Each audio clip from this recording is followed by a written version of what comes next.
Hi, everyone. My name is Andrew, and welcome back to this year's edition of Spring Zoom Projects for 3620. Today, we will be discussing the Moderna and Pfizer BioNTech mRNA vaccines for SARS-CoV-2. From the naked eye, these vaccines look like any other injection that one would get at the doctor's office. However, the unique design of the vaccine at the cellular and even molecular levels have created a novel approach to generating immunity through vaccination. The mRNA within the vaccine is actually modified structurally to make it more stable, highly translatable, and capable of avoiding the host's innate immune system defenses, like binding through TLR7 and 8. This mRNA, as it's called, is housed within a lipid nanoparticle, protecting the mRNA from extracellular degradation, allowing it to reach the cells. The vaccine mRNA encodes for the spike protein from COVID-19, which is bound by the immune molecules like MHC class 1 and 2, and is also expressed on the external membranes of the cell. Some advantages are that the vaccine is non-infectious, that it can be rapidly produced through in vitro transcription reactions, and that there is no risk for insertional mutagenesis. The Moderna and Pfizer vaccines both require 2 doses with a recommended delay of 28 and 21 days, respectively. Clinical trials for both vaccines have shown that the Moderna vaccine is 94.1% effective at preventing laboratory-confirmed illness in people who receive both doses, while Pfizer is just a bit better with a 95% prevention rate 1 week following the second dose. Both vaccines feature the common side effects associated with any intramuscular injection, with the main differences between the two coming from the nanoparticle composition. Moderna is stable at negative 20 degrees Celsius compared to the negative 70 degrees Celsius required to keep Pfizer stable. Additionally, Moderna can be safely stored in the fridge next to your eggs and butter for 30 days. Hello, my name is Vincent, and I'm going to be talking about the prospect of delaying the second doses of these vaccines. Due to limited supply of the COVID-19 vaccines, there has been a lot of debate on the most effective way to use the available doses.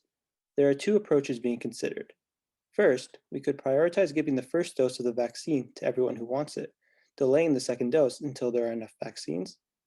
Or we could follow the standard regimen, ensuring that everyone who receives the first dose also receives the second dose. The argument for delaying the second dose revolves around trying to protect as many people as possible, as soon as possible. In the trials for both of the mRNA vaccines, 3 weeks after the first injection, the efficacy of the vaccine was about 90%. With administration of the second dose, the efficacy of the vaccine only rose by about 5%.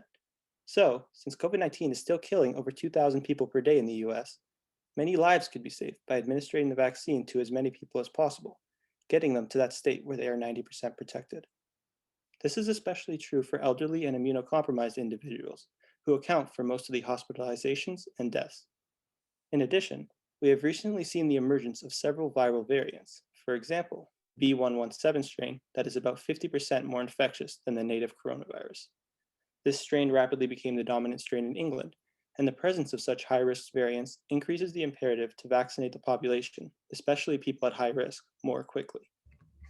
The argument for not delaying the second dose and following the standard dose regimen revolves around the fact that we don't know if delaying the second dose will affect the efficacy of the vaccine long term. Although the immune response to the first dose is unlikely to degrade too quickly, it is incomplete, and there is no data to inform us how long a second dose could be delayed without compromising effectiveness.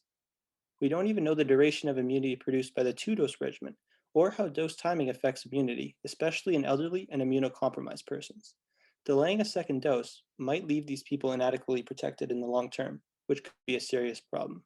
So, while some models have suggested that delaying the second dose may help end the pandemic sooner, they don't account for the potential degradation of the immune response. An additional point, though this is just speculation, is that the virus is under evolutionary pressure. So, sub-inhibitory levels of antibodies, which could be caused by a delayed second dose, could contribute to the selection of antigenic variants that could escape the current vaccines. So, which approach is best? At this point, it is hard to say, especially as there are experts on both sides of the debate. However, some countries, such as England, have already endorsed the delayed second dose approach, so it'll be interesting to see how things turn out. Hello everyone, my name is Brian and I'm going to explain some of the benefits that the Pfizer and Moderna vaccines confer. So like Andrew explained, the Pfizer vaccine is 95% effective in disease prevention, as well as 97% effective in preventing severe disease, hospitalizations, and death. On the other hand, Moderna is 92% effective in disease prevention 14 days after the first dose. Then, 94% effective in preventing severe disease after the second dose. For both vaccines, transmission reduction and immunity length remain unknown, but studies are currently being conducted and reviewed on this aspect. While on the topic, it's also important to fully understand the definition of effectiveness in the vaccine context, as it can be confusing and unclear. So, in a group of both vaccinated and unvaccinated individuals, effectiveness would be the reduction of cases in the vaccinated group compared to the cases you get in the unvaccinated group. For example, if you have 5 vaccinated diseased individuals and 100 unvaccinated diseased individuals, the vaccine would be considered 95% effective since you've reduced 95% of the cases with this vaccine. And if a vaccine were 95% effective, to be clear, it does not mean that 5% of vaccinated individuals will get COVID or die of COVID. With all the talk about the various vaccine efficacies and dosages, one might ask if we could potentially mix the vaccine brands, as they are quite numerous now. Intuitively, you might think this is dangerous, but experts such as Dr. Andre Veillette of McGill University and Canada's COVID-19 Task Force believe there is little risk and harm and actually more potential for better protection, as 2 vaccines may have a broader range than 1. The UK government is even pursuing authorization of mixed vaccine usage in emergency cases, as well as an 800 volunteer study of mixing the Pfizer mRNA vaccine with the AstraZeneca DNA vaccine. Fun fact, in Alberta, 91-year-old Gwen Alunka was accidentally given a Moderna dose as the second dose after receiving her first dose from Pfizer. And this was due to confusion and mismanagement in her care home. And again, physicians do not believe any harmful side effects will come of this, and no further updates have been stated on the matter. From claims of controlling your hormones to causing disabilities in children, anti-vax groups everywhere are looking to find every reason under the sun to not get vaccinated against COVID-19.